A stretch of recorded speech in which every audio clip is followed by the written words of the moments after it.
السلام عليكم ورحمة الله وبركاته.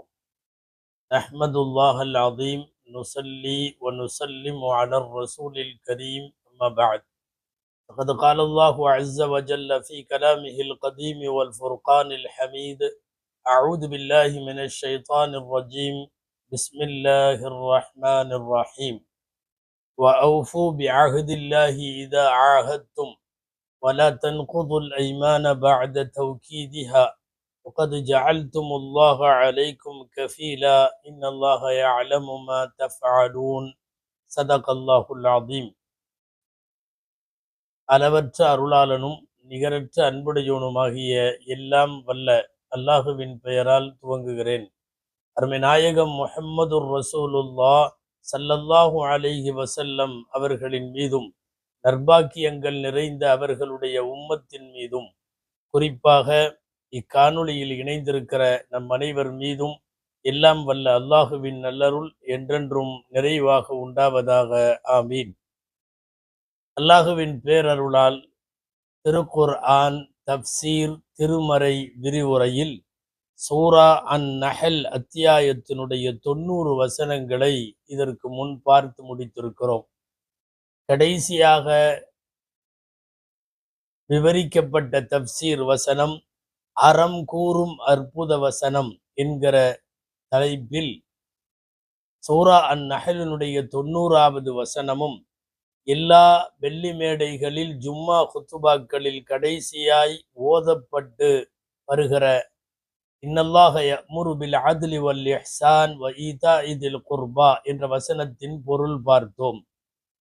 நீதத்தை கொண்டும் உபகாரத்தை கொண்டும் உறவினர்களுக்கு உதவ வேண்டும் என்றும் அல்லாஹ் அறம் கூறும் அந்த வசனத்தில் சொன்னான்.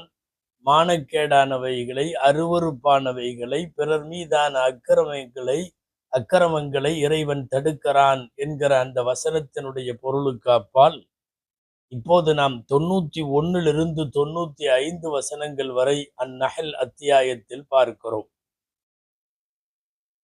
அறம் கூறும் அற்புத வசனத்தில் சொல்லப்பட்ட நல்லவைகளை தனித்தனியாக எடுத்து இனி இறைவன் பேசத் துவங்குவான்.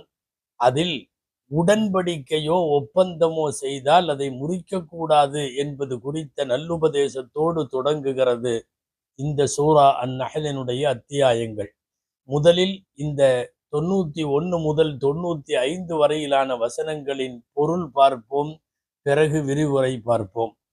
அன்பானவர்களை, அல்லாஹு சொல்லுகிறான், வஅவ்ஃபு பிஅஹ்தில்லாஹ், அல்லாஹுவினுடைய ஒப்பந்தத்தை நீங்கள் இதா ஆகத்தும் ஒப்பந்தம் செய்தால் அதை நிறைவேற்றுங்கள். வலா தன்குதுல் ஐமான பஅத தௌகீதிஹா, அந்த ஒப்பந்தம் உறுதி செய்யப்பட்டதற்கு பின்னால் அந்த அவைகளை முறிக்காதீர்கள். வகத் ஜஅல்துமுல்லாஹ அலைக்கும் கஃபீலா, நீங்கள் அல்லாஹுவை பொறுப்பாளனாய் சாட்சியாளனாய் வைத்துத்தான் ஒப்பந்தம் செய்தீர்கள். இன்னல்லாஹ யஅலமு மா தஃஅலூன், நீங்கள் செய்யக்கூடியவைகளை அல்லாஹ் அறிகிறான். 92வது வசனம், வலா தகூனு கல்லதி, அந்த பெண்ணை போல நீங்கள் ஆகிவிட வேண்டாம். எந்த பெண்? நகதத் கஸ்லஹா மின் பஅதி குவ்வத்தின் அன்காசா, தன்னுடைய ஜடையை அல்லது தன்னுடைய நூல் கோர்வையை, நூல் கற்றை அவள் காலையில இருந்து மாலை வரை நன்கு அதை சுற்றுவாள், அந்த ஜடையை பின்னுவாள். பின்னி முடித்துவிட்டு நன்றாக உறுதியானதற்கு பிறகு மீண்டும் பழையபடி களைத்து போட்டு விடுவாள். தத்தகிதூன ஐமானக்கும் தஹலம் பைனக்கும், உங்களுடைய சத்தியங்களை, ஒப்பந்தங்களை ஒரு சமுதாயத்தை விட இன்னொரு சமுதாயம், ஒரு வகுப்பாரை விட இன்னொரு வகுப்பார் மேலே வருவதற்கு, வளர்ச்சிக்கு நீங்கள் உங்கள் ஒப்பந்தங்களை காரணமாக ஆக்க வேண்டாம். இன்னமா யபுலூக்குமுல்லாஹு பிஹ், அல்லாஹ் இந்த ஒப்பந்தங்களின் மூலம் உங்களை சோதிக்கிறான். வலயுபய்யினன்ன லக்கும் யௌமல் கியாமத்தி, மறுமை நாளில் இறைவன் உங்களுக்கு விளக்குவான். மா குன்தும் ஃபீஹி தக்தலிஃபூன், நீங்கள் எந்த விஷயத்தில் கருத்து வேறுபாடு கொண்டீர்களோ அதையெல்லாம் இறைவன் விளக்கித் தருவான் என்பது 92வது வசனம். வசனம் 93 அல்லாஹு சொல்லுகிறான், வலா தத்தஹிது ஐமானக்கும் தஹலம் பைனக்கும்.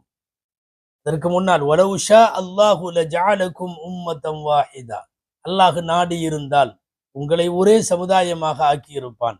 எனினும் யுதில்லு மன் யஷாஉ வ யஹ்தி மன் யஷா, நாடியவரை வழி தவற விட்டு விடுகிறான், நாடியோருக்கு நேர்வழியும் காட்டுவான். வலதுஸ்அலுன்ன அம்மா குன்தும் தஅமலூன், நீங்கள் செய்பவைகளை குறித்து மறுமையில் கேள்வி கேட்கப்படுவீர்கள். வசனம் 94. வலா தத்தஹிது ஐமானக்கும் தஹலம் பைனக்கும், உங்களுடைய சத்தியங்களை நீங்கள் விஷமத்தனம் செய்வதற்கு காரணமாக ஆக்கிக் கொள்ள வேண்டாம். அப்படி ஆக்கினால் ஃபதஸில்ல கதமும் பஅத சுபூத்திஹா, உங்களுடைய பாதம் ஸ்திரப்படுத்தினதற்கு பின்னாடி அது சருகிவிடும். வததூகு ஸூஅ பிமா ஸதத்தும் அன் ஸபீலில்லாஹ், அல்லாஹுவின் பாதையை விட்டும் தடுத்ததற்காக நீங்கள் தீமைகளை சுவைப்பீர்கள், அனுபவிப்பீர்கள்.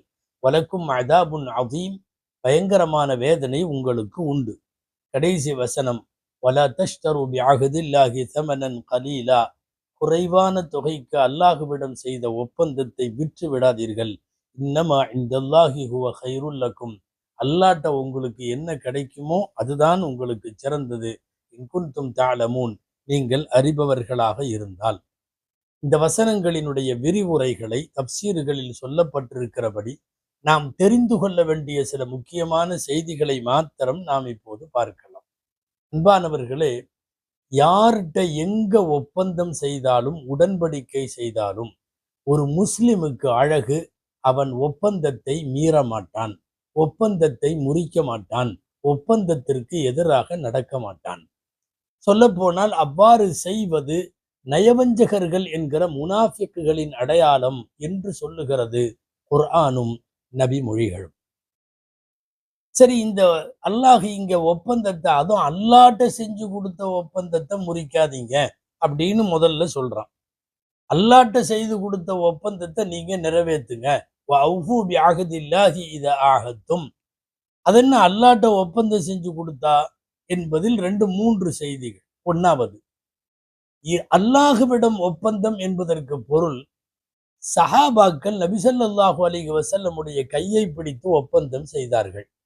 மார்க்கத்திற்காக எதையும் இழக்க தயார் என்று, தங்களுடைய உடல், பொருள், ஆவி அனைத்தையும் அர்ப்பணிக்க தயார் என்று எபெருமானார் ஸல்லல்லாஹு அலைஹி வஸல்லத்தின் கையை பிடித்து செய்த பைஅத் உடன்படிக்கை. அந்த உடன்படிக்கை அவர்கள் பிடித்திருப்பதென்னவோ பெருமானாரின் கையாக இருந்தாலும், அவர்கள் செய்த ஒப்பந்தம் ரசூலுல்லாஹ்விடம் என்றாலும் அது அல்லாஹ்விடம் ஒப்பந்தம் செய்ததாக அர்த்தம். குர்ஆன்ல வருகிறது, இன்னல்லதீன யுபாயிஊனக இன்னமா யுபாயிஊனல்லாஹ் யதுல்லாஹி ஃபௌக ஐதீஹிம். நபியே, உங்கள்கிட்ட பையத்து செஞ்சவங்க அல்லாஹ்ட்ட தான் பையத் செய்யறாங்க, அவங்க கைக்கு மேல இருக்கிறது அல்லாஹ்வுடைய கைதான் அப்படின்னு குர்ஆன்ல வருது. எனவே பெருமானாரிடம் செய்து தரப்பட்ட ஒப்பந்தங்கள் எல்லாமே அல்லாஹுவிடம் செய்யும் ஒப்பந்தங்கள். அந்த அடிப்படையில் அவைகளை நிறைவேற்றுங்கள் என்பது இந்த ஆயத்தின் தப்சீரில் முதல் கருத்து. இரண்டாவது கருத்து, ஹதரத் இப்னு அப்பாஸ் ரலியல்லாஹு அன்ஹு போன்றவர்கள் அறிவிக்கிறார்கள், இந்த உலகத்துல யார்கிட்ட ஒப்பந்தம் பண்ணாலும் ஒரு முஸ்லிம் இன்னொரு முஸ்லிம்கிட்டயோ அல்லது காஃபிரிடமோ முஸ்லிம் அல்லாத யார்கிட்ட வேணாலும் ஒப்பந்தம் செய்தால் அந்த ஒப்பந்தமும் அல்லாட்ட செய்யற மாதிரி தான். நீ எப்படி அல்லாட்ட ஒப்பந்தம் செஞ்சா அதை நிறைவேற்றுவியோ, முறிக்க மாட்டியோ, நம்பிக்கை துரோகம் செய்ய மாட்டியோ, அது மாதிரி தான் யார்கிட்ட ஒப்பந்தம் செய்தாலும் என்பது இரண்டாவது தப்சீர். இதுல கவனிக்கத்தக்க இன்னொரு கருத்து, எந்த சத்தியமாயினும், அத ஒப்பந்தமாயினும், உடன்படிக்கையாயினும் கடைசி வரைக்கும் கரெக்டா நிறைவேற்றணும். இதுல மாற்றம் இருக்கக்கூடாது. ஒருவேளை நீங்க செய்த ஒப்பந்தம் அல்லது உடன்படிக்கை மார்க்கத்திற்கு முரண் என்றால், ஷரியத்திற்கு எதிரானது என்றால், மார்க்கத்தில் தடுக்கப்பட்டது என்றால் என்ன செய்யணும்? அதை முறிச்சிட்டு, முறிச்சதுக்காக 10 பேருக்கு உணவு கொடுக்கிற சத்தியத்திற்கான குற்றப்பரிகாரம் செய்துட்டு எது நல்லதோ அதை செய்ய வேண்டும். இப்போ ஏதாவது ஒரு நல்ல காரியம், சொந்த தாய் தகப்பன்கிட்ட பேச மாட்டேன், சகோதர சகோதரிகள்கிட்ட நான் இனிமேல் பேச மாட்டேன்னு ஒருத்தர் சத்தியம் பண்ணிடுறார், அல்லாஹ் மேல சத்தியம்னு. அல்லது இதை ஒரு ஒப்பந்தம் மாதிரி அவர் இது பண்ணிடுறாரு. இப்ப என்ன செய்யணும்? மார்க்கத்தினுடைய சட்டம் அவங்கள்ட்ட போய் பேசணும். ஆனால் செய்த சத்தியத்திற்காக வேண்டி குற்ற பரிகாரம், பெனாலிட்டி, ஃபைன் அது கொடுக்கணும். நல்லது எதுவோ அதை செய்ய வேண்டும். பாருங்கள், ஒப்பந்தத்தை முறிப்பதை குறித்து இந்த 2, 3 வசனங்கள் தொடர்ந்து பேசுகிறது. எல்லாம் சொல்லுகிறான், ஒரு ஒப்பந்தம் உறுதியானதுக்கு பின்னாடி வலா தன்குதுல் ஐமான பஅத தௌகீதிஹா, அதுவும் அல்லாஹ்வை முன் வச்சு அவனை பொறுப்பாளியாக்கி அவனை சாட்சியாக்கி நீங்க ஒப்பந்தம் பண்றீங்க. எல்லா ஒப்பந்தங்களும் அப்படித்தான் இஸ்லாமியர்களுடைய ஒப்பந்தங்கள். இப்ப இறைவனை சாட்சியாக வைத்து நீங்கள் ஒப்பந்தம் செய்துவிட்டு அது உறுதி செய்யப்பட்டதற்கு பின்னால் அந்த உடன்படிக்கையை மீறுவது அத்துமீறிய செயல். எந்த அளவுக்குன்னா, இஸ்லாமியர்கள் மட்டுமல்ல, நபிகள் நாயகம் ஸல்லல்லாஹு அலைஹி வஸல்லம் வருகைக்கு முந்தைய அரபுலகத்தில் நாமெல்லாம் அறியாமை காலம் என்று சொல்லுகிறோம். ஆனால் அறியாமை காலத்திலேயும் கூட ஒப்பந்தத்தை முறிக்கிறது பெரிய பாவமாக கருதப்பட்டது. இதுக்கு ஷரியத்தில் அப்போது நபிப்பட்டம் யாருக்கும் வழங்கப்படலை. ஸல்லல்லாஹு அலைஹி வஸல்லமுக்கெல்லாம் குர்ஆன் ஹதீஸ் இல்ல. அந்த காலத்திலேயே ஒப்பந்தத்தை மீறுவது என்பதை அரபுகள் அவ்வளவு சீக்கிரமாக யாரும் ஏற்றுக்கொள்ள மாட்டார்கள். பொதுவா இந்த ஒப்பந்தங்களை எங்கேயா இருந்தாலும் நிறைவேற்றணுங்கிறப்போ அல்லாஹ்ட்ட செஞ்சாலும், ரசூல்கிட்ட செஞ்சாலும், சொந்த பந்தங்கள்கிட்ட செஞ்சாலும், நம்மை சுற்றி இருக்கிற பல்வேறுபட்ட மக்கள், பல்வேறு மதம் சார்ந்த, இனம் சார்ந்த மனித குழுக்கள் யார்கிட்ட பண்ணாலும் ஒரு முஸ்லிம் ஒப்பந்தத்தை மீற மாட்டான். அதிலும் குறிப்பாக பலவீனமானவர்கள்ட்ட ஏதாவது ஒரு ஒப்பந்தம் பண்ணியிருக்கீங்க, உடன்படிக்கை. அந்த பலவீனமானவர்கள்ட்ட ஒப்பந்தத்தை கண்டிப்பா முறிக்க கூடாது. அறவே அதுல உள்ள தலையிடக்கூடாது. அவர்கள் பலவீனமானவர்கள் தானே, நாம சொன்னதை மீறினா என்ன அப்படிங்கிற மாதிரி ஒப்பந்தத்தை மீறுவது ஏற்கனவே அது தீமை. அது அதைவிட பயங்கரமான தீமையாக அது மாறிவிடும். ஒப்பந்தத்தை மீறுகிற விஷயத்தில் அல்லாஹ் ரசூலுடைய வார்த்தைகள் மிகவும் யார் அப்படி செய்கிறார்களோ அவர்களின் மீது கண்டனத்திற்குரியது. உங்களுக்கெல்லாம் தெரியும், நபிகள் நாயகம் ஸல்லல்லாஹு அலைஹி வஸல்லம் அவர்களுடைய 50களில், அவர்களுடைய 50வது வயதை கடந்து அவர்கள் 51 இருக்கிற போதே ஊரை விட்டு வெளியேற்றுவதற்காக ஊர் மக்கள் முடிவெடுத்தார்கள். மிக மோசமாக நடந்து கொண்டார்கள், தாக்கினார்கள். மறைமுகமாகவும் நேரடியாகவும் தங்கள் தாக்குதல்களை தொடர்ந்தார்கள். அதன் இறுதி கட்டமாக ஊரை விட்டு வெளியேற்றுவது என்று முடிவெடுத்து நபிகள் நாயகம் ஸல்லல்லாஹு அலைஹி வஸல்லம் அவர்களை ஹிஜ்ரத்திற்கு நிர்பந்தித்த போது ஊரை விட்டு வெளியே செல்லும் நபி ஸல்லல்லாஹு அலைஹி வஸல்லம், நீங்கள் பிரபலமாக தெரிந்து வைத்திருக்கிற வரலாறு, ஆங்காங்கே நபிகளாரிடத்தில் அமானிதங்களாக ஒப்படைக்கப்பட்ட பொருட்களை எல்லாம் உரியவர்களிடத்தில் சேர்த்து விட்டு வருமாறு அலி ரலியல்லாஹு அன்ஹு அவர்களை தங்களுடைய படுக்கையில், தங்களின் விரிப்பில், தங்களின் போர்வையை கொடுத்து தங்களை போன்றே படுக்க வைத்துவிட்டு நபி ஸல்லல்லாஹு அலைஹி வஸல்லம் போனார்கள் என்பது, யாரிடம் ஒப்பந்தம் செய்திருந்தாலும், ஏன் நமக்கு அவன் எதிரியாகவே இருந்தாலும், அந்த எதிரிட்டையும் வாக்கு தவறாமை, காசு கொடுத்தா அதை திருப்பி செலுத்துகிற நேர்மை, அது கடனோ வேறு ஏதாவது அமானிதமோ, அது வார்த்தை ஒப்பந்தங்களோ உடன்படிக்கையோ, அதை நிறைவேற்றணும்னு வருது. குர்ஆனில் வல் வல் வல் வல் மூஃபூன பிஅஹ்திஹிம் இதா ஆஹது, அல்லாஹ் தக்வாவுடைய இறையச்சம் உடையவர்களுக்கு அடையாளம் சொல்லுகிற போது ஒப்பந்தம் செய்தால் அந்த ஒப்பந்தத்தை நிறைவேற்றுவார்கள் என்று அல்லாஹ் சொல்லுகிறார். இங்கே ஒப்பந்தங்களை முறித்தல், நிறைவேற்றுதல் குறித்த மார்க்க விஷயங்களை யோசிக்கிற போது முக்கியமான ஒன்று யோசிக்கணும். ஹிஜ்ரி 6ஆம் ஆண்டில் ரசூலுல்லாஹி ஸல்லல்லாஹு அலைஹி வஸல்லமுடைய வஃபாத்திற்கு சற்றேறக்குறைய 4½ வருடங்களுக்கு முன்னாலே மக்கா காஃபிர்களோடு போட்ட ஒப்பந்தம். இந்த ஒப்பந்தத்துக்கு பின்னாடி தான் நிறைய விஷயங்கள் நடந்தது. இந்த ஒப்பந்தம் என்ன ஒப்பந்தம்? மக்கா காஃபிர்களுக்கும் நபிகளாருக்கும் 10 வருஷம் போர் இல்லை அப்படின்னு கையெழுத்து போடுறாங்க. ரசூல் ஸல்லல்லாஹு அலைஹி வஸல்லம் அவர்களும் எதிர்த்தரப்பாரும் 10 வருஷத்துக்கு யுத்தம் இல்லை. நீங்கள் எங்களை தாக்கக்கூடாது, நாங்கள் உங்களை தாக்க மாட்டோம். எங்களோடு சேர்ந்து கொண்ட குழுக்களையும் நீங்க தாக்கக்கூடாது, உங்களோடு சேர்ந்திருக்கிற குழுக்களையும் நாங்கள் தாக்க மாட்டோம். போர் கிடையாது. பல்வேறு நிபந்தனைகள் கொஞ்சம் ஓர வஞ்சனையாக இருந்தது. என்னன்னா, மக்காவில இருந்து யாராவது ரசூலுல்லாவை தேடி வந்தா கூட வச்சுக்க கூடாது, ஊருக்கே போன்னு திருப்பி அனுப்பிச்சிடணும். ஆனா மதினால இருந்து யாராவது மக்காவுக்கு வந்தா திருப்பி எல்லாம் அனுப்ப மாட்டோம். இது கொஞ்சம் ஒருதலை பட்சமான ஒருபக்க சார்பான ஒப்பந்தம். எல்லாத்துக்கும் தலையை ஆட்டி வருங்காலத்தினுடைய நலனை கருத்தில் கொண்டு சஹாபாக்களில் சில பேருக்கு மனதளவில் முழுமையான திருப்தி இல்லைன்னாலும் கூட ஸல்லல்லாஹு அலைஹி வஸல்லம் ஒப்பந்தத்திலே கையெழுத்திட்டார்கள். வரலாற்று புகழ்மிக்க இந்த ஒப்பந்தத்திற்கு இஸ்லாமிய வரலாற்றில் ஹுதைபியா என்று பெயர். போட்டாச்சா? இந்த ஒப்பந்தம் போட்டு சில நாட்கள்ல மக்காவிலே இருந்து சில முஸ்லிம்கள் ரசூலுல்லாட்ட ஹிஜ்ரத் செஞ்சு போறதுக்கு முடிவெடுத்து, குறிப்பா அபுல் ஜந்தல் அப்படின்னு ஒருத்தர், ஒரு சஹாபி நபி தோழர் மக்கால இருந்து கிளம்பினார். யாருக்கும் தெரியாமல் இரவோடு இரவாக மாற்று வழிகளை எல்லாம் பிடித்து மதீனா போய் சேர்ந்து விட்டார். அல்லாஹுவின் தூதர் வந்ததை நினைத்து சந்தோஷப்பட்டு ஆறத் தழுவி வரவேற்பார்கள் என்று நினைத்தவருக்கு பெரிய அதிர்ச்சி. நபி ஸல்லல்லாஹு அலைஹி வஸல்லம் சொன்னார்கள், நீ முஸ்லிம், உண்மை. நீ ஹிஜ்ரத் செய்து அல்லாஹுவுக்காக வந்திருக்கிற முஹாஜிர், அதுவும் உண்மை. ஆனால் காஃபிர்களிடம் செய்தாலும் நாம் ஒரு ஒப்பந்தம் செய்திருக்கோம். என்னன்னா, மக்கால இருந்து வர்றவங்களை இங்க வச்சுக்க மாட்டோம், திருப்பி அனுப்பிச்சிருவோம். எனவே உங்களை இப்போது நான் வைத்துக் கொள்ள முடியாது, நீங்கள் திரும்பி செல்லலாம் என்றார்கள்.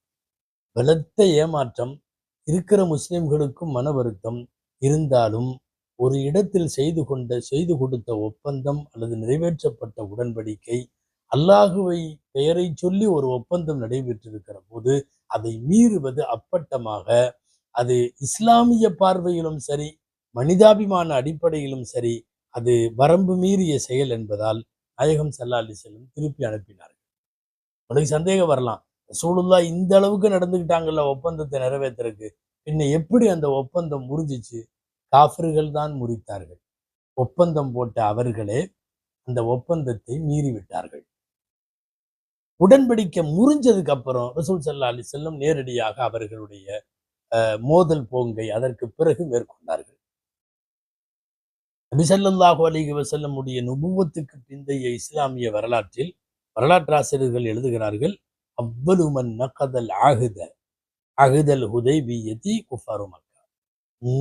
முதல்ல செய்யப்பட்ட ஒரு ஒப்பந்தத்தை அப்பட்டமாக துரோகம் செய்து முறித்தவர்கள் மக்காவினுடைய காஃபிர்கள்.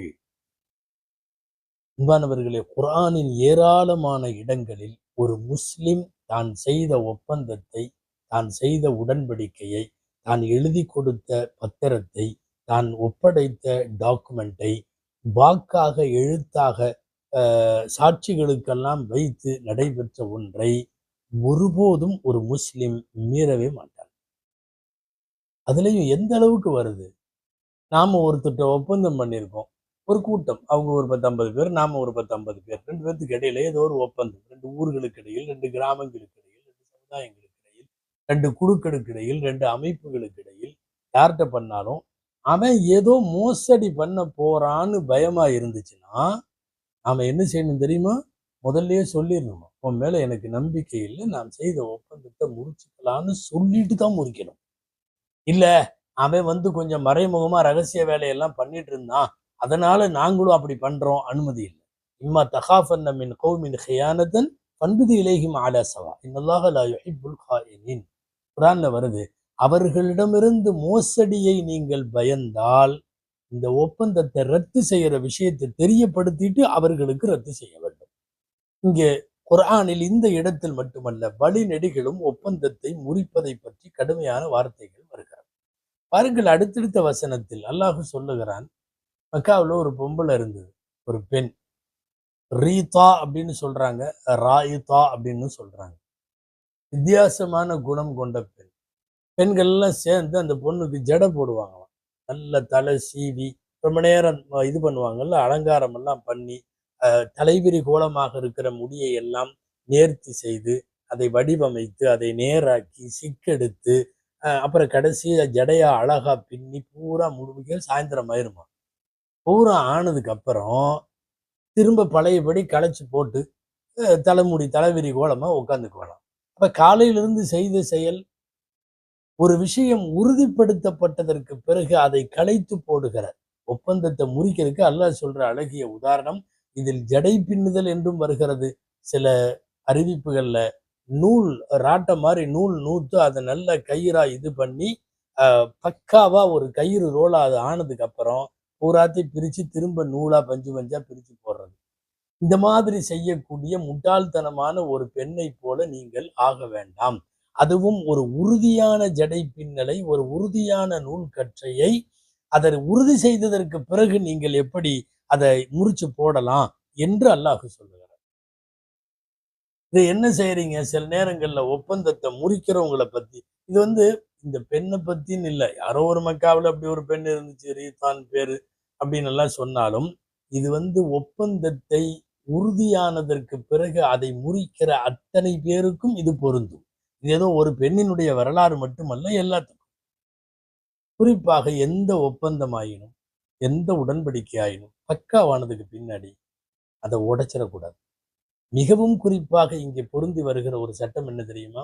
அல்லாஹ் இஸ்லாமிய வாய்ப்பை கொடுத்ததற்கு பிறகு, ஈமானுடைய ஹிதாயத்தை கொடுத்த பிறகு, மார்க்கத்திலே வாழுகிற நல்ல பாக்கியத்தை கொடுத்ததற்கு பிறகு மதம் மாறுதல், நவுதுபில்லா, அல்லாஹ் பாதுகாக்கணும், இஸ்லாத்தை விட்டு வெளியேறுகிற வேலையை செய்யாதீர்கள். அதுதான் இந்த ஆயத்தினுடைய அர்த்தம். உறுதி செய்யப்பட்ட ஒண்ணு உறுதியானதுக்கு பின்னாடி அதை பிரிச்சு போட்டு போகாதீங்க. இஸ்லாத்துக்கு பின்னால் ரித்தத்தாகுவது அல்லது ஒரு அமல், நல்ல இபாதத், நல்ல செயல், காலம் பூரா அதை செஞ்சு பழக்கப்பட்டு ரொம்ப லேசா அதை செஞ்சிட்டு இருக்கிற நேரத்துல அப்படியே விட்டுட்டு பழையபடி தூக்கி போட்டு அதை செய்யாம போறது, வழிபாடுகளை விடுவது, இஸ்லாத்தை விட்டு வெளியேறுவது உள்ளிட்ட எல்லா செய்திகளுக்கும் இந்த ஆயத்து கரெக்டா போறது. ஒரு செயல் நிரந்தரமா இருக்கணும், இடையிலேயே களைச்சு போடக்கூடாது. உங்களுக்கு தெரியும், பிரபலமான அறிவிப்பு ஆயிஷா ரலியல்லாஹு அன்ஹாவுடையது, சஹீஹுல் புகாரில இருக்குது. அஹப்புல் அஅமாலி இலல்லாஹி அதுவமுஹா வ இன் கல்ல.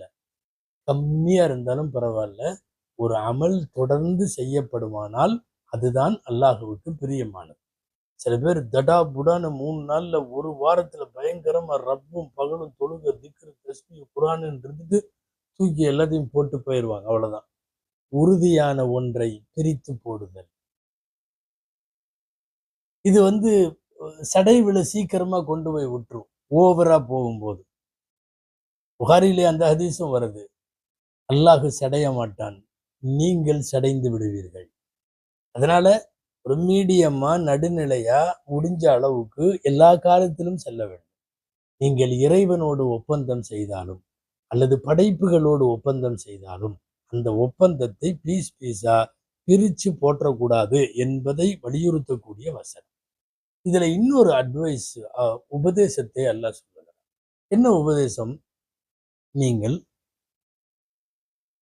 யாரையாவது பார்த்து, இந்த இக்கரைக்கு அக்கறை பச்சைம்பாங்கல்ல, எதையாவது ஒரு சிறப்பை பார்த்து விட்டு இவங்கள்ட்ட போட்டிருக்கிற ஒப்பந்தத்தை கழட்டி கட் பண்ணி விட்டு போட்டு அவங்கள்ட்ட போய் போடுறது. ஐமானக்கும் தஹலம் பைனக்கும், ஒரு கெட்ட காரியத்திற்கு காரணமாக உங்களுடைய இது ஆகக்கூடாது. பொதுவா உலகத்துல நீங்க கொஞ்சம் எட்டி பார்த்தா, அண்ணாந்து பார்த்தா, அல்லது இக்கரையிலிருந்து அக்கறையை பார்த்தா, ஒவ்வொருத்தரும் சில பேர் இவங்களை விட அவங்க எண்ணிக்கையில அதிகமா இருப்பாங்க, இவங்களை விட அவங்க சிறப்பு அதிகமா இருப்பாங்க, இவங்களை விட அவங்களுடைய சக்தி அதிகமா இருப்பாங்க. இப்படி எல்லாம் பார்த்து போட்டு இவங்கள்ட்ட பண்ண ஒப்பந்தத்தை வேணும்ட்டு முறிச்சிட்டு அங்க போய் சேர்றது, அது தப்பு அல்லவா? உலகத்தில் எண்ணிக்கையோ பலமோ சிறப்போ ஆயுதங்களோ ஏதாவது அவங்க வச்சிருக்காங்கிறதுனால ஒரு காரணமும் இல்லாம இந்த ஒப்பந்தத்தை இங்க கட் பண்ணி விட்டுட்டு அங்க போய் சேர்றது. அந்த கூன உம்மத்துன்ஹிய அர்பா மின் உம்மா, ஒரு வகுப்பாரை விட இன்னொரு வகுப்பார் உயர்ந்திருப்பதை வைத்து இங்க முறிச்சுக்கிட்டு அங்க போறது, இது சரியில்லை. அதற்கு முஜாஹித் ரலியல்லாஹு அன்ஹு திருக்குர்ஆன் விரிவுரையாளர் அவங்க சொல்றாங்க, முதல்ல பொதுவா ஒப்பந்தம் செய்யறவங்க என்ன பண்ணுவாங்களாம், யார்கிட்டயாவது ஒரு கூட்டத்துக்கு ஒப்பந்தம் பண்ணுவாங்க. அதுக்கப்புறம் பார்த்தா இந்த கூட்டத்தை விட சிறப்பான வேற யாராவது இருப்பாங்க. உடனே என்ன பண்ணுவாங்க, முதல் கூட்டத்திட்ட அந்த சின்ன கூட்டத்திட்ட செஞ்ச ஒப்பந்தத்தை கட் பண்ணிட்டு இந்த இவங்க பார்வையில அதை விட கண்ணியமா யாரு தெரிஞ்சாங்களோ அவங்கள்ட்ட போய் உட்காந்து ஒப்பந்தம் பண்ணுவாங்க. இதை அல்லாஹ் தடுக்கிறான். இன்னைக்கு இது அதிகமா இருக்கு. வியாபாரத்தில், கொடுக்கல் வாங்கலில், மாப்பிள்ளை தேடுகிற போது, பெண் தேடுகிற போது, இந்த மாதிரி இடங்கள்ல எல்லாம் என்னன்னா இக்கரைக்கு அக்கறை தான். இதை விட்டுட்டு இதை விட கொஞ்சம் நல்லா இருக்கிற மாதிரி உங்க பார்வைக்கு தெரியுமில்ல. அதுக்குள்ள நிறைய பிரச்சனை இருக்கலாம், அதுக்குள்ள நிறைய ஓட்டை இருக்கலாம், அங்கே இதை விட மோசமா கூட இருக்கலாம். ஆனா உங்கள் பார்வைக்கு இதை விட அது கண்ணியமானது, சிறந்தது, அதிகமானது, சிறப்பானது என்று தெரிகிற பக்கம் போறது. மார்க்கத்துல அதனாலதான் ஒண்ணு இருக்கு. வியாபாரத்துல கூட ஒரு 2 பேர் வியாபாரத்துல ஈடுபட்டுட்டு இருக்காங்க, ரேட்டு பேசிட்டு இருக்காங்க, இன்னும் ரேட்டு படியல, இன்னும் கரெக்டா அவங்க ஒரு நேர்கோட்டுல வரல. பேசிட்டு இருக்கிறப்பவே இன்னொருத்தர் உள்ள வரக்கூடாதுன்னு இருக்குது மார்க்க சட்டம். என்ன அவர் ஏதோ பேசிட்டு இருக்காராம், 1000 ரூபாய்க்கு பேசுறீங்க போல் இருக்கு, நான் 1200 தர்றேன் அப்படின்ட்டு உள்ள வர்றது சைத்தானோட வேலை. வரவே கூடாது. இவங்க 2 பேரும் ஒண்ணு அந்த வியாபாரத்தை 1000 ரூபாய்க்கு முடிக்கட்டும், அல்லது 1000 ரூபாய்க்கு இல்லைன்னு சொல்லிட்டு வேணான்னு சொல்லிட்டு 2 பேரும் விலகி போகட்டும். அதுக்கப்புறம் நம்ம உள்ள வரலாம். ஒப்பந்தத்தை மீறுவது என்பதில் பல ரகங்களில் இது ஒரு விதமான மோசடி ரகம். 2 பேருக்கு இடையில நடைபெறுகிற ஒப்பந்தத்துல ஊடால போய் உள்ளுக்குள்ள நுழையிறது. இது எல்லா விஷயத்திலையும் பொருந்தும். யாராவது ஒரு பொண்ணு மாப்பிள்ளையும் பேசிட்டு இருக்கிறாங்க, அநேகமா முடியலாம், முடியாமையும் போகலாம், பேச்சுவார்த்தை நடந்துட்டு இருக்கு. இடையில திடீர்னு போய் ஏன் அந்த பையனுக்கு கொடுக்குறீங்க, நம்ம பையனுக்கே கட்டிக்கங்கன்னு சொல்லி உள்ள போய் போறது. அல்லது நீங்க அங்க போய் பொண்ணு பார்த்துருக்கிறீங்க, இங்க வந்து என் பொண்ணையும் பாருங்க, நான் அவங்கள விட அதிகமா உங்களுக்கு செய்யறேன் என்று சொல்லுவது. ஏலம் கேட்டுக் கொண்டிருக்கிற போது குறுக்கே போய் அதிக ஏலம் கேட்க வேண்டாம். ஒரு வியாபாரம் விற்பவருக்கும் வாங்குபவருக்கும் இடையிலே வர்த்தக உடன்படிக்கை நடைபெற்று கொண்டிருக்கிற போது உள்ளே போய் நுழைய வேண்டாம். ஒரு பெண்ணோ மாப்பிள்ளையோ பேசுகிற ஹித்பத் படலத்தில் முடிவாகாம ஒண்ணு உண்டுன்னு முடிவாகட்டும் அல்லது இல்லைன்னு முடிவாகட்டும், அதுவரை போய் அடுத்தவர்களை நுழைய வேண்டாம். இது எல்லாத்துலயுமே இந்த ஆயத்தினுடைய கான்செப்ட் தான். என்னன்னா, இக்கரைக்கு அக்கறை பச்சை. நீங்க யார்கிட்டயாவது ஒரு ஒப்பந்தம் செய்து அவங்கள வந்து கொஞ்சம் மரியாதை கம்மியா நினைச்சு, இவங்களை விட அவங்க எண்ணிக்கை அதிகம், பணம் அதிகம், பலம் அதிகம், ஆயுதம் அதிகம், சிறப்பு அந்தஸ்து அதிகம், அவங்க பெரிய கூட்டம் என்றெல்லாம் நினைத்து கொண்டு ஒன்னிலிருந்து இன்னொன்னுக்கு போக வேணாம். அந்த கூன உம்மத்துன்ஹிய அர்பா மின் உம்மா. அல்லாஹ் இதை வச்சு உங்களை ஒப்பந்தத்தை வச்சு சோதிக்கிறான். அதுல நீங்க வரம்பு மீற வேண்டாம் என்று சொல்லுகிறது குர்ஆன். இந்த கருத்து வேறுபாடுகள் எல்லாம் உலகத்தில் இருந்து கொண்டே இருக்கும் கியாமத்து வரை. அல்லாஹ்வே சொல்றான்ல, ஜாலக்கும் உம்மத்தம் வா. அல்லாஹ் நாடி இருந்தா ஒரு சின்ன கருத்து வேறுபாடு கூட இல்லாம உலக மக்கள் அத்தனை பேரையும் வச்சிருக்க முடியும். ஆனா அப்படி அல்லாஹ் பண்ணல. சில பேரை நன்மையின் வழிகளில், சில பேரை அந்த நன்மையை புரிந்து கொள்ளாமல் அவர்களாக தீமையை எடுத்துக் கொள்ளுகிற வழிகளில், இப்படியெல்லாம் 2 விதமாகவும் அல்லாஹ் வைத்திருக்கிறான். நாடினால் அவன் ஒன்றுபடுத்தி வைத்திருக்கலாம். கடைசியா 94வது வசனத்தில் அல்லாஹ் சொல்லுகிறான், பாதத்தை வச்சு ஒரு இடத்துல பாதம் ஸ்ட்ராங் ஆனதுக்கு பின்னாடி நீங்க அதை எடுத்தீங்கன்னா சறுக்கி விட்டு விழுந்துருவீங்க. நீங்க செய்யக்கூடிய கெட்ட இந்த செயல்களுக்காக அல்லாஹ்விடம் பதில் சொல்ல வேண்டியது வரும், பயங்கரமான வேதனை வரும். அதை செய்யாதீங்க.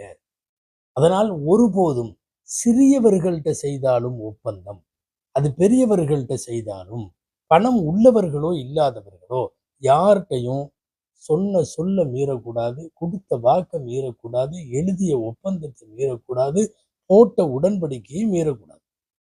அதுவும் ஒப்பந்தம் யாரு பேர்ல தெரியுமா? அல்லாஹ்வுடைய பேரால தான் எல்லா ஒப்பந்தமுமே ஆரம்பிக்கும். இஸ்லாமியர்களுடைய ஒப்பந்தம். ஒரு கம்மி காசு பணத்துக்காக, அற்ப சுகத்துக்காக நீங்க அல்லாஹ்வுடைய உடன்படிக்கையை வித்தராதீங்கிறான் அல்லாஹ். நீங்க இப்படி பண்ணாம இருந்தா அல்லாஹ் உங்களுக்கு ஒரு சவாபு கொடுப்பான் இல்லையா? அது உங்களுக்கு ஆக சிறந்தது என்று சொல்லுகிறது இந்த வசனம்.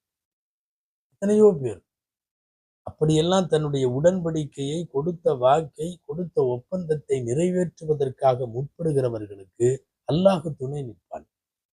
நிறைய தப்சீர்கள்ல ஸல்லல்லாஹு அலைஹி வஸல்லம் அவர்களால் சொல்லப்பட்ட முன்னோர்களின் வரலாறுகள்ல ஒரு வரலாறு ரசூல் ஸல்லல்லாஹு அலைஹி வஸல்லமுடைய ஹதீஸிலேயே வந்திருக்கு. ஒரு ஒரு ஒரு 1000 தீனார் ஒருத்தர் வந்து ஒருத்தர்கிட்ட கடன் கேட்பார். 2 பேரும் முஸ்லிம், 2 பேரும் கிராமம்.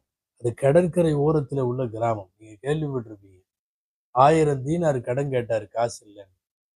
இந்த முஸ்லிம் கேட்டாரு, பணம் வச்சிருக்கிறவர், உனக்கு கடன் தரலாம், நீ திருப்பி தர்றேன்னு சொல்ற, சாட்சி யார்? இவர் சொன்னார், கஃபா பில்லாஹி ஷஹீதா. அல்லாவே சாட்சி. சரி, நான் ஏற்றுக்கொள்ளுகிறேன்.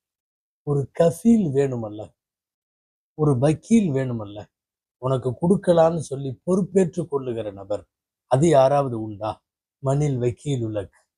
இவர் சொன்னார், கஃபா பில்லாஹி வக்கீலா, எனக்கு அல்லாஹ் தான் வக்கீல், வேற யாரும் எனக்கு இந்த ஊர்ல இல்லை, நான் ஒரு வெளியூர்காரன், தர முடியுமா? அதே மாதிரி 1000 ரூபாய 1000 தீனாரை கொடுத்தார், அவர் வாங்கினார், அவர் போய்விட்டார். 2 பேரும் ஒரு குறிப்பிட்ட நாளை குறிச்சாங்க, இந்த நாள்ல உங்களுக்கு திருப்பி தந்துடுறேன்னாங்க. சரியா அந்த நாள் வந்தது. யார் பணம் வாங்கணுமோ அவர் அங்க கடற்கரையோரத்தில் நிற்கிறார். கடல் கடந்து படகுல அவர் வந்து கொடுத்துட்டு போவாருன்னு. காசை கொடுக்க வேண்டியவர் காசோட வந்துட்டார். 2 பேரும் நல்லடியார்கள். காசோட வந்துட்டார். ஆனா ஒரு படகு இல்லை. ஏதோ காரணங்களால் இன்றைக்கு ஏற்படுகிற கடல் சீற்றமோ என்னவோ காற்றோ குளறுபடி ஒரு படகு இல்லை, ஒரு கப்பல் இல்லை. நீண்ட தூரம் போக வேண்டும்.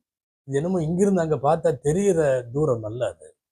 அவர் எங்கோ ஒரு கிராமத்தில் கடற்கரை ஓரத்தில் வருவார் என்று எதிர்பார்த்திருக்கிறார். இவர் எங்கோ ஒரு இடத்தில் நின்று பார்க்கிறார், இல்லை. என்ன செய்தார் தெரியுமா? அல்லாஹுவை நம்பிக்கையாக வைத்து, அல்லாஹ்வை சாட்சியாக வைத்து, அல்லாஹுவை வக்கீலாக வச்சு வாங்கினது. மரப்பெட்டி மாதிரி ஒன்றை எடுத்து 4 பக்கமும் கட்டை அடிச்சு ஒரு சின்ன பெட்டி ரெடி பண்ணார். மரப்பெட்டி சந்தூக்கு மாதிரி. அதுக்குள்ள காசு பையி, இந்த காலத்தில் நோட் அல்ல, பொற்காசுகள்ல தீனார், 1000 தீனாரை உள்ள வச்சு, அல்லாஹ் உன்னை கஃபீலாக வைத்து, உன்னை ஷஹீதாக சாட்சியாக வைத்து நான் தருவேன் என்று சொன்ன நபருக்கு இன்னைக்கு டைம் முடியுது, போய் சேரணும். இது நான் உனது பெயரால் இங்க வைக்கிறேன்னு கடல்ல விட்டார். அல்லாஹ்வுடைய ஏற்பாடு. அது கரெக்டா போச்சு. எதிர்ப்பகுதி கரைக்கு போச்சு. குறிப்பிட்ட கிராமத்தினுடைய ஓரத்துல போய் ஒதுங்குச்சு. கிட்டத்தட்ட நிற்பவரின் கண்ணுக்கு காலுக்கடியில் அது போகுது. அவர் எடுத்துக்கொண்டார். உள்ள பிரிச்சு பார்த்தார். ரப்பை நினைத்து, அவன் குதிரத்தை நினைத்து, சில நேரம் வாக்கு தவறாமல் தங்கள் ஒப்பந்தத்தை நிறைவேற்றுகிற மக்களுக்கு இறைவன் உதவி நிற்பதை பார்த்து அவர் நெக்குருகி போனார். எடுத்துட்டார். பிறகு படகெல்லாம் கிடைச்சு அடுத்து ஒரு நாளில் அவர் நேரடியாக வந்து, ஒருவேளை கிடைக்கவில்லை என்றால் திரும்ப கொடுக்க வேண்டும் என்கிற முடிவோடு அவர் நேராக வந்தபோது அந்த பெரியவர் சொன்னார், லகது அத்தல்லாஹு அன்க், அல்லாஹ் நீ அனுப்பியதை உன் சார்பாக இறைவன் நிறைவேற்றினான். வகது ஒசல இலைய மா பஅஸ்தனி, நீ எனக்கு அனுப்பி வைத்தது எனக்கு வந்து சேர்ந்தது. அன்பானவர்களே, இது வரலாற்றுக்கான இடம் அல்ல. இந்த தப்சீரில், இந்த ஆயத்தில் சொல்லப்படுகிற யார்கிட்ட அல்லாஹ்வை முன் வச்சு ஒப்பந்தம் பண்ணாலும், யார்கிட்ட அல்லாஹ்வை முன் வச்சு உடன்படிக்கை பண்ணாலும் அதை சரியாக நிறைவேற்ற வேண்டும் என்கிற பாடம் இதில் தரப்படுகிறது. ஆயத்துகளின்படி வாழும் காலமெல்லாம் சொந்தமோ பந்தமோ, மஹல்லாவோ, நம்முடைய இஸ்லாமியர்களோ அல்லது மற்றவர்களோ யார்கிட்ட ஒப்பந்தம் செய்தாலும் அதை அல்லாஹுவின் ஒப்பந்தமாக கருதி நிறைவேற்றும் நல்வாய்ப்பை, நல்ல பேற்றை அல்லாஹ் நமக்கு தந்தருள்வானாக. திருக்குர்ஆனுடைய ஞான கருத்துக்களை தொடர்ந்து படிக்கவும், விளங்கவும், கேட்கவும், அதன்படி அமல் செய்யவுமான தௌஃபீகை அல்லாஹ் நமக்கு தருவானாக. ஆமீன். வாஹிர் தஅவானா அல்ஹம்துலில்லாஹி ரப்பில் ஆலமீன். அஸ்ஸலாமு அலைக்கும் வரஹ்மத்துல்லாஹி வபரகாத்துஹு.